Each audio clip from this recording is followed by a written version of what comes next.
Querido povo de Deus,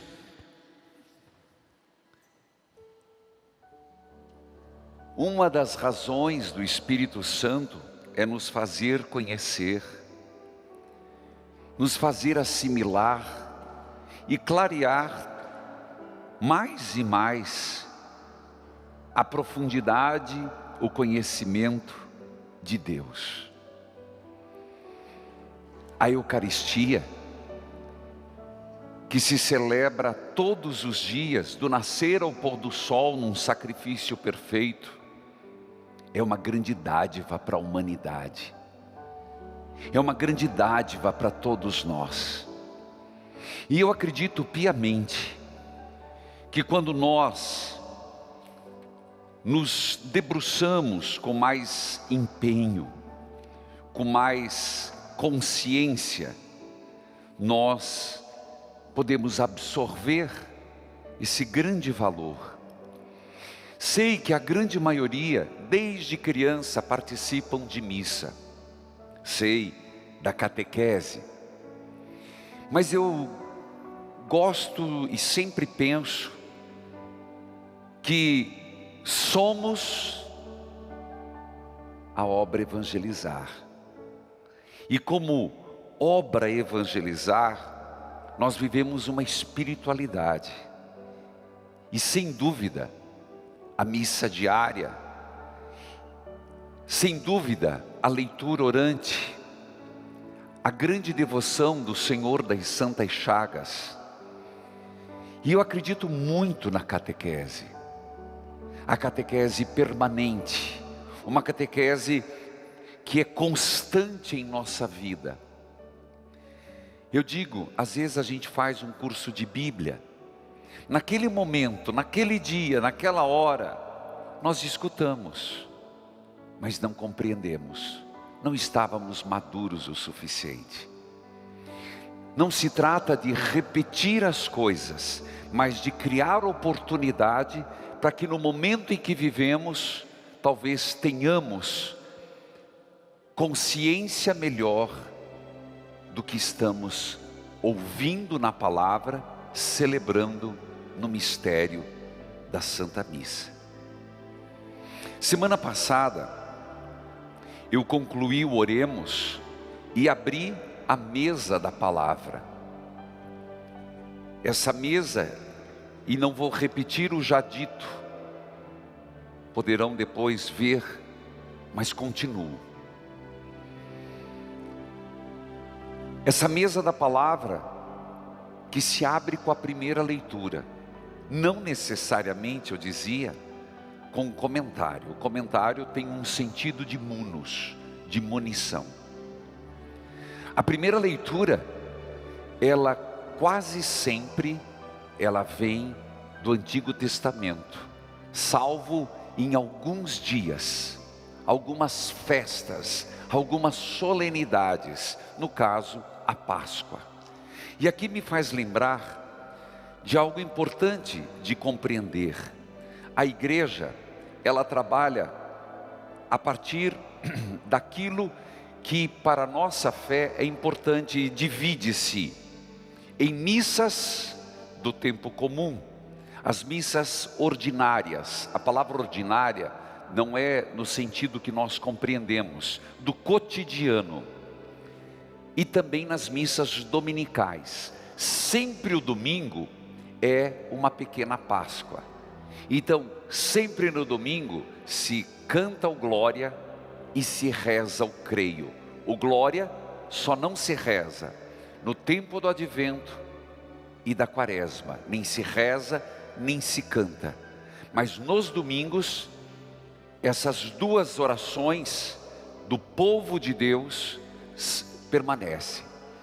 Quando nós vamos celebrar as outras festividades, ela segue memória facultativa. O que é uma memória facultativa? Ela é facultativa para a universalidade da igreja. Mas em determinadas regiões existe o chamado diretório litúrgico, que estabelece, nesta região ela pode ser festa, ela é solenidade. Mas quando o Diretório Universal da Igreja estabelece memória facultativa, é pelo grau de conhecimento, de influência que o santo em questão, ou a comemoração que se tem como expressão no mundo. Memória facultativa. Nós, aqui no santuário, por uma questão de praticidade, estabelecemos que, salvo raras ocasiões, nós não fazemos a memória facultativa, que implicaria o segundo grau, que é memória obrigatória. Memória obrigatória, que a palavra já diz, é uma memória que vale para todos. Implica numa oração, implica nas roupas do sacerdote, implica principalmente no oremos. Às vezes a leitura, mas é raro o caso. Então, memória facultativa, memória obrigatória, festa. Quando chega nas festas, há toda uma adaptação. Na festa, se faz as orações próprias, na festa, se reza ou canta o glória, na festa, os paramentos são de acordo, por exemplo, os paramentos seguem a festa do dia, as leituras seguem a festa do dia. Então, festa fazemos. E aí vem solenidades. Solenidades já implica mais.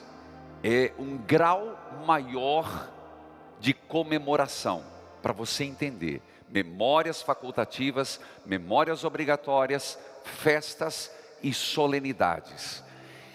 E esses parâmetros diferenciados, eles condicionam a palavra, condicionam as vestes, condicionam os cantos, condicionam o que é o glória, o creio, as orações universais.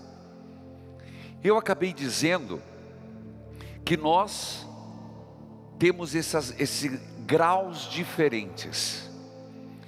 E acabei falando de que também condicionam as vestimentas. Em algumas paróquias tem-se o hábito, mas não é uma necessidade, de colocar as velas e também esta toalha. A nossa é pequena em virtude do fato de é importante que se apareça um material do altar. Não se faz aquele cobrir o todo, que era muito próprio logo depois do Concílio Vaticano II. Hoje se apresenta mais o sacrifício, esse aspecto sacrificial. Mas aí você vai me perguntar, tá bom, padre, mas o que significam as cores litúrgicas? Veja, vou começar a explicar das grandes solenidades. Geralmente na Páscoa, no Natal, a cor é branca, ou a dourada, que supre todas as cores. Toda vez que você for a uma missa e ver o sacerdote vestido de túnica branca, perdão, a túnica é sempre branca, creme. Túnica é essa peça que o padre usa por baixo. Túnica, alva. Ela é alva em um aspecto, aqui não vou ser tão técnico. Ou túnica. O que usamos por cima chama-se casula. E embaixo nós temos a chamada estola. A estola, a casula. A cor, ela determina o que se está celebrando. É branco ou dourado, porque o dourado supre todas as outras. Para Páscoa, para tempo de Natal, para uma festa mariana, para grandes solenidades, que não se pede diferente.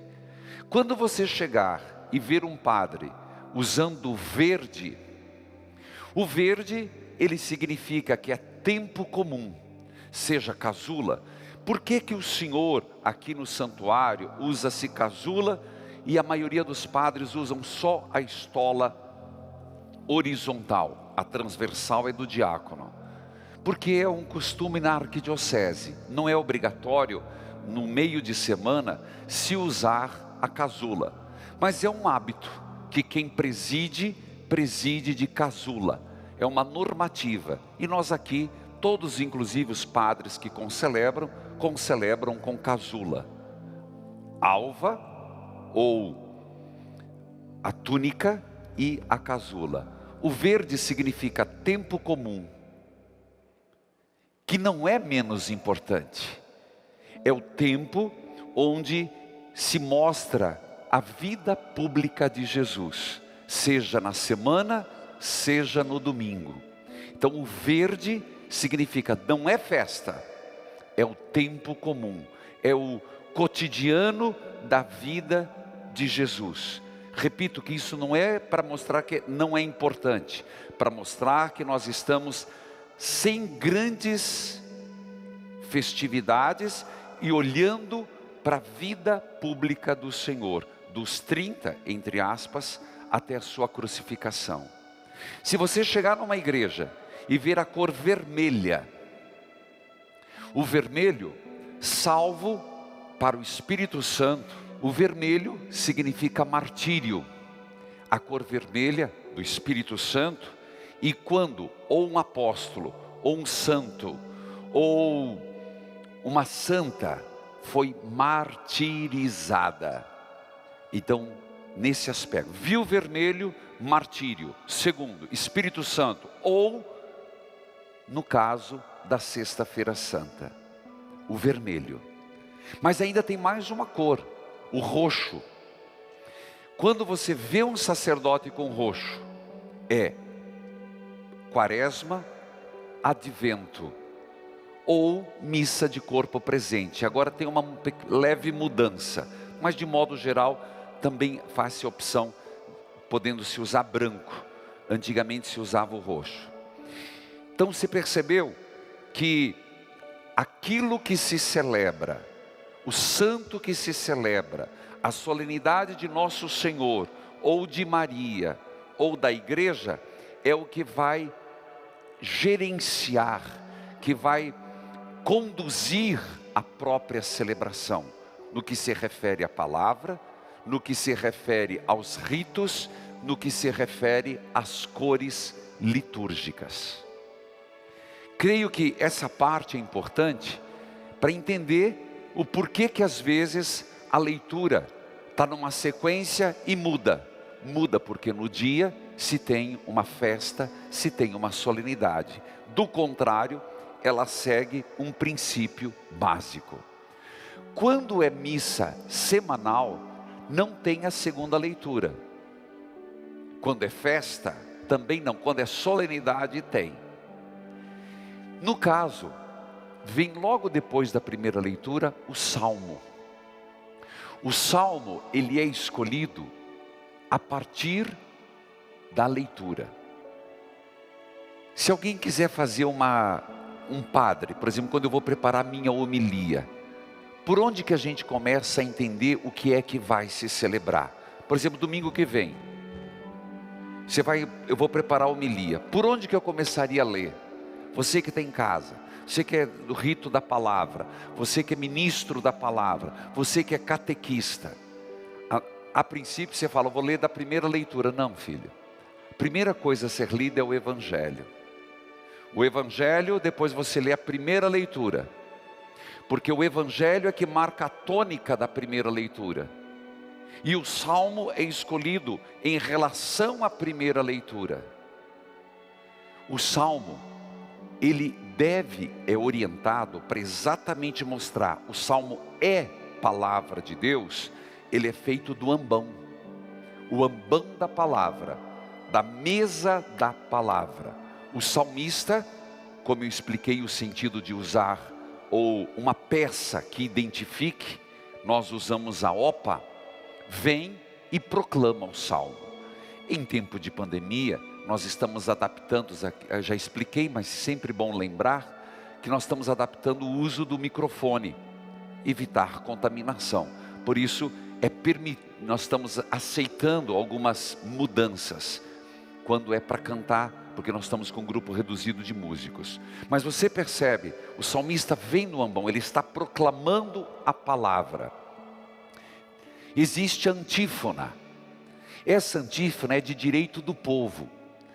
Antigamente era chamado salmo responsorial, antes ainda, canto de meditação. Foi logo depois do concílio. O canto de meditação era uma música agradável, hoje não se aceita mais. Na Sagrada Liturgia, o canto de meditação, ele não tem sentido, porque não se tem sentido cantar um canto para meditar. Quer meditação melhor do que a palavra do salmo? Por isso não se substitui, e salmo também não se troca. Pode haver uma adequação na antífona. Por quê? Porque quando a antífona é muito longa, se não tem recursos como o folheto, se não tem recursos como um video wall, o povo não entende. Por que se repete uma antífona?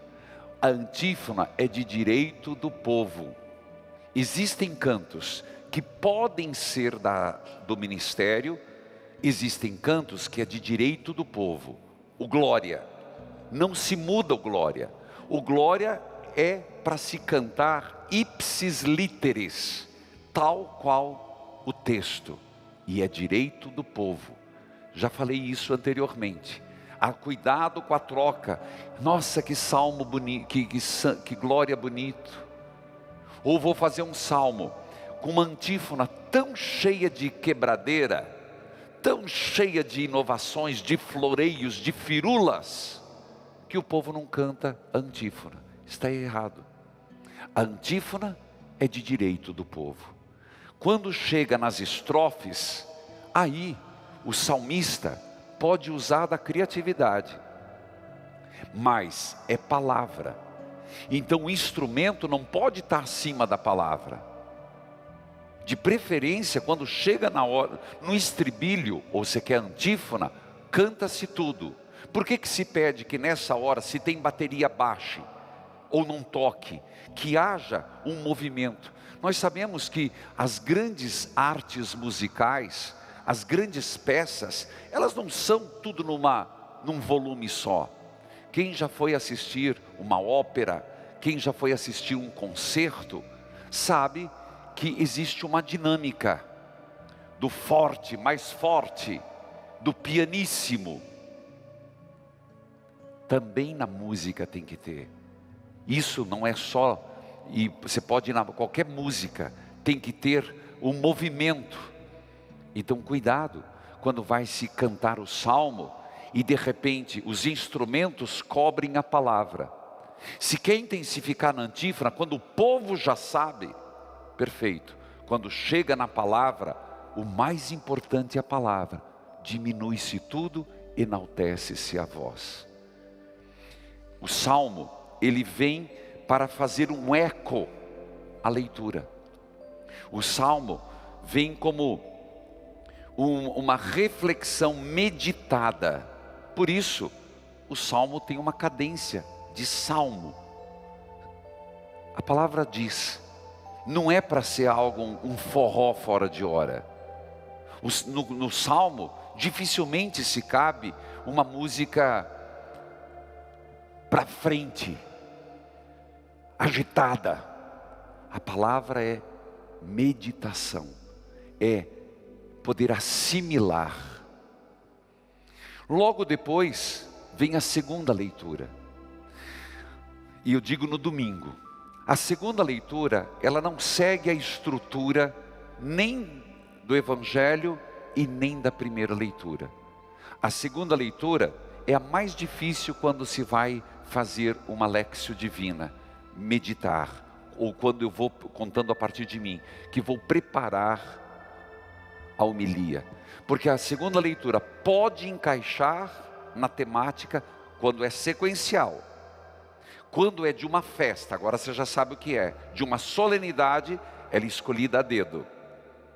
Quando é de um santo, numa solenidade, a segunda leitura é escolhida a dedo. Mas domingo que vem, por exemplo, a Ascensão é escolhida a dedo.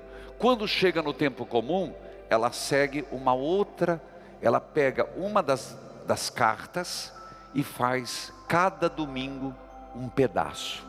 Às vezes encaixa, às vezes não encaixa. Depois da segunda leitura, e quero chamar a atenção, mais uma vez o que eu já disse, não existe palavras do Senhor. Estas são palavras do Senhor. Não, é palavra, singular, o verbo. Alguém reagiu a isso, mas o que eu disse é verdade, é palavra de Deus.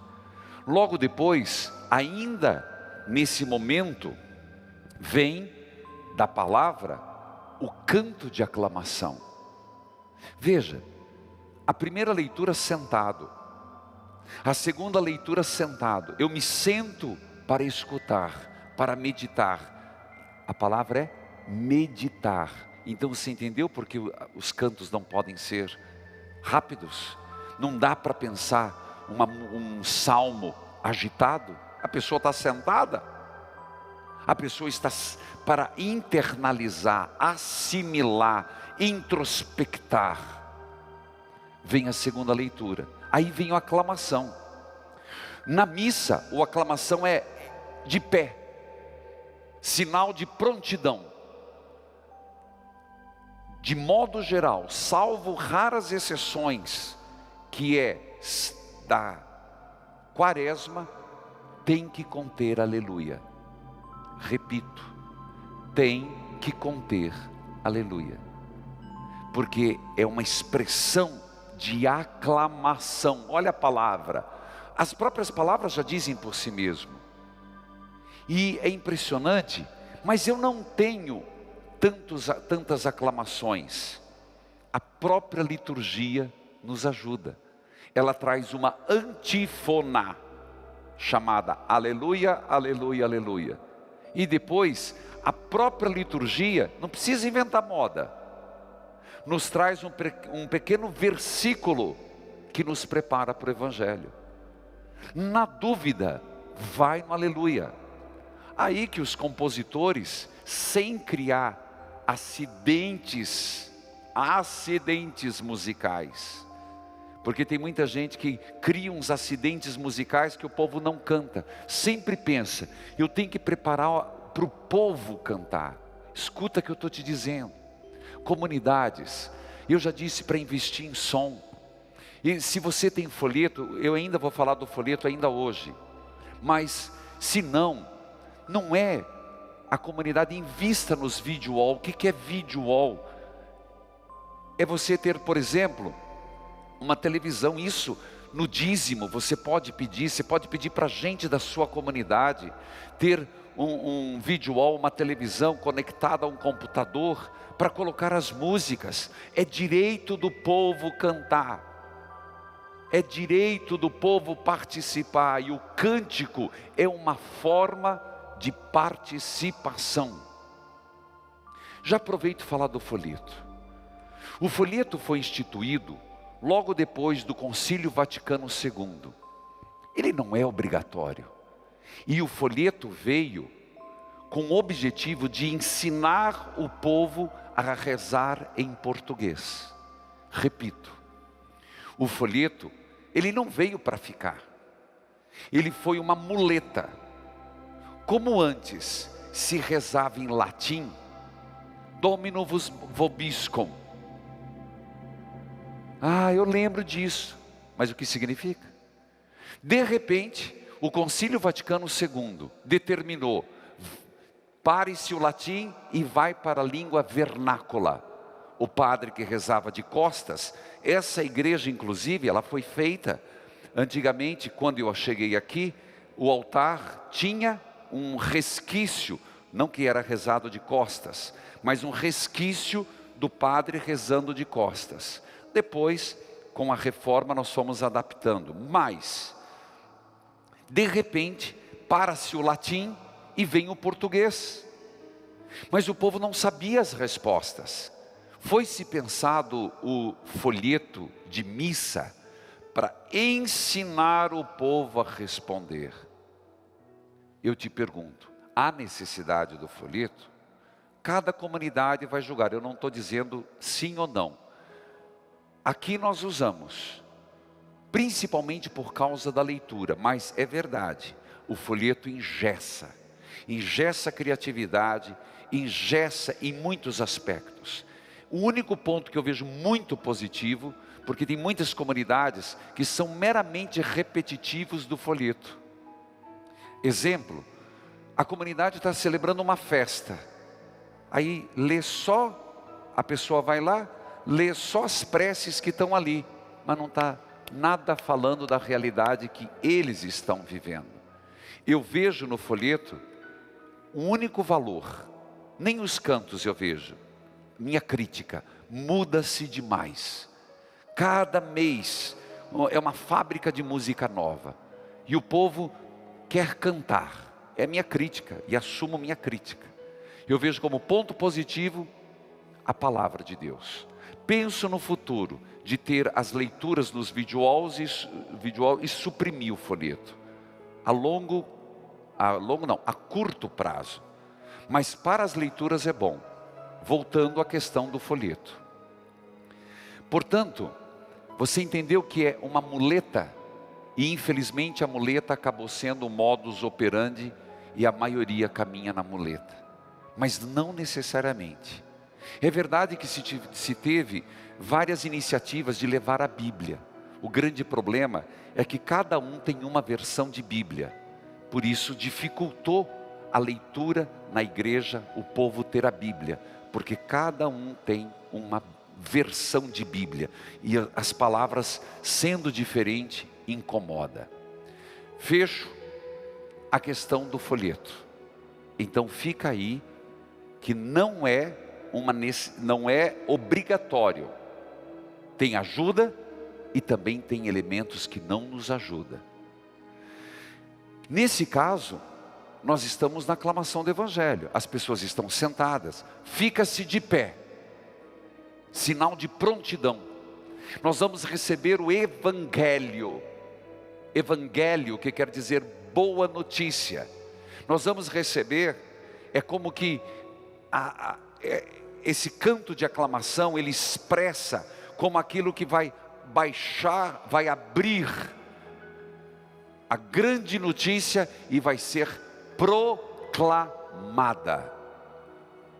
É verdade que em celebrações usa-se o incenso, mas eu vou reservar, talvez para quinta-feira que vem, explicar sobre o incenso. Em algumas comunidades se usa o incenso. Quando se tem o bispo celebrando, quem proclama o Evangelho é o padre, mas se tiver um diácono, é o diácono. E veja a importância do Evangelho. Nas grandes solenidades, no domingo, o que é um absurdo, vou fazer mais uma crítica ao folheto. Você não é gastar, meus irmãos, é de mostrar o significado. Cada comunidade tem que ter o seu livro, porque a coisa mais estranha é você pegar o Evangelho e falar, palavra do Senhor, beijar o folheto. Um folheto que depois vai estar na rua jogado. Bíblia, lecionário. E isso, para que existe o dízimo? Uma das dimensões do dízimo é você investir e mostrar a solidez da palavra. Em algumas celebrações, eu faço questão todo domingo e nas solenidades, em cima do altar, e entra na primeira procissão, porque a primeira procissão é a entrada na igreja, fica aqui um evangeliário. Então, neste caso, o evangeliário que ele tem várias capas, mais sofisticadas, menos sofisticadas. Veja a importância. Enquanto se canta a aclamação, se estiver um bispo, se não tiver diácono, o padre vai até o bispo e pede, dai-me a vossa bênção. Veja, você vai pedir ao bispo a bênção para proclamar o Evangelho. Não é qualquer palavra. aí tem um som ruim, aí, ó, vou dizer uma coisa, se na tua paróquia tem microfonia, é um péssimo operador de som, tem que trocar, porque microfonia é igual, é o desastre, é assinar a carta de incompetência, porque microfonia é inadmissível. Se no show é isso, imagina na igreja. Terminado isso, vem a aclamação, o diácono, se tiver, o padre, se tiver, dai-me a vossa bênção. Olha a frase que o bispo diz: o Senhor esteja em teu coração, em teus lábios, para que possas anunciar dignamente o Evangelho, em nome do Pai, do Filho e do Espírito Santo. Dá a bênção. Eu repito, para você perceber a seriedade da proclamação do Evangelho, a importância da aclamação, a postura de estar em pé, de quem escuta, de quem diz: eu estou pronto, quero ouvir e viver. Nisso, os orientais nos ensinam muito. Você está conversando com um oriental, mas também oriental sério, né? Que tem gente atrapalhada de tudo que é lado. Os muçulmanos também fazem. Eles vão citar o Alcorão, eles estão sentados, se levantam e proclamam. Nunca se proclama o Alcorão sentado. Sinal de respeito. Por isso, a igreja, ela nos ensina os movimentos orantes: sentar, ajoelhar, ficar em pé. O Senhor esteja em teu coração, em teus lábios, para que possas anunciar dignamente o seu Evangelho, em nome do Pai, do Filho e do Espírito Santo. E a pessoa responde: amém. Vem e proclama, com incenso ou sem incenso, reserva para outro momento. Isso, terminado, veja o que o sacerdote diz. O diácono ainda diz, inclinado no altar: ó Deus de todo o coração, purificai o meu coração e os meus lábios, para que eu anuncie dignamente o vosso santo Evangelho. Seja o diácono, seja o sacerdote, o Senhor purifique os meus lábios e o meu coração, para que eu anuncie dignamente o vosso santo Evangelho. E começa o diálogo. Pela segunda vez se estabelece um diálogo. Diálogo, gente. Às vezes você vê que eu fico insistindo: respondam, pelo amor de Deus, respondam. Ainda mais aqui que nós estamos sem público, porque quem está em casa precisa ouvir você responder. O primeiro diálogo do padre com a assembleia começou lá no sinal da cruz. O segundo diálogo aqui: o Senhor esteja convosco, Ele está no meio de nós. É da assembleia. Se a pessoa... E o diálogo, ele entrou inclusive na oração eucarística, que eu vou explicar mais para frente. No mundo, lá na Europa, não tem aquelas orações na oração eucarística, é tudo seguido. No Brasil foi feita essa concessão para o povo ficar atento. Então, quando você vai na missa, responder a esse diálogo é para você oração, mas é para você uma oportunidade de você se ater, ficar consciente, não se dispersar. O Senhor esteja convosco, Ele está no meio de nós. Proclamação: o sacerdote faz o sinal da cruz no livro, é sagrado. O povo não é tocar mosca, o povo não é ficar fazendo qualquer coisa, é pelo sinal, 3 cruzes na testa, pelo sinal da Santa Cruz, livra-me Deus nosso Senhor dos nossos inimigos. Isso é que a gente aprendeu, mas aqui tem um significado diferente. Que a palavra de Deus esteja na minha mente, na minha boca e no meu coração. Então, nesse horário, o que a pessoa faz? Não é o sinal da cruz, não é qualquer coisa. Enquanto o padre faz o sinal da cruz no livro, no evangeliário. Aí que eu me pergunto, no folheto? Tenho dúvida. Que o Senhor esteja em minha mente, nos meus lábios e no meu coração. E proclama o Evangelho.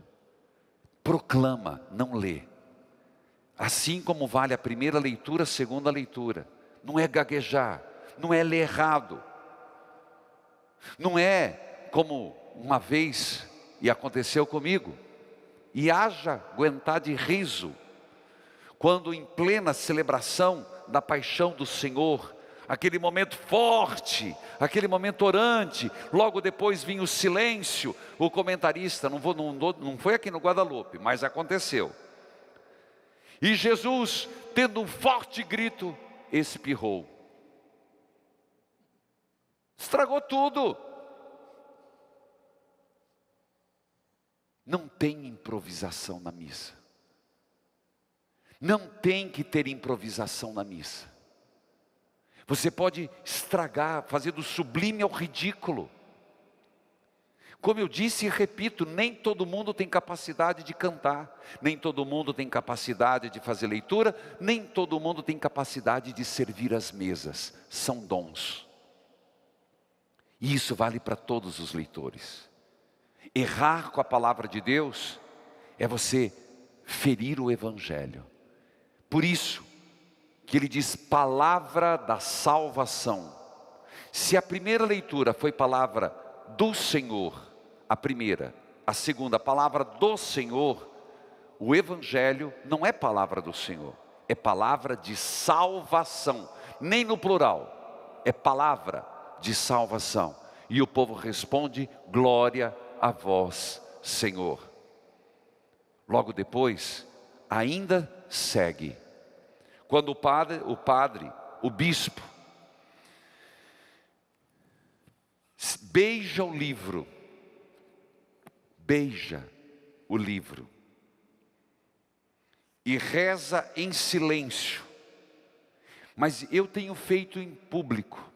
Sabe por quê? Porque as pessoas nessa hora não se dão conta que é uma bênção que está acontecendo. Beija o livro rezando em silêncio, que pela palavra do Santo Evangelho, nossos pecados sejam perdoados. Ato penitencial, olha o perdão voltando aqui. Que pela palavra de Deus, nossos pecados sejam perdoados. E a resposta, amém. Filhos queridos, sei que o tempo urge, paro por aqui. Não terminei ainda o rito da palavra, mas acho que progredimos um pouco mais. Digo isso, meus irmãos, não para ficar apontando erros, por favor. Todos nós temos as nossas limitações. Eu estou tentando explicar para que, quando prepararmos, preparemos bem. Quando celebrarmos, saibamos o que estamos celebrando. E que em nossas comunidades, nós procuremos, como equipe litúrgica, tentar buscar, enfatizar aquilo que é preciso. O Cristo presente na missa. Amém.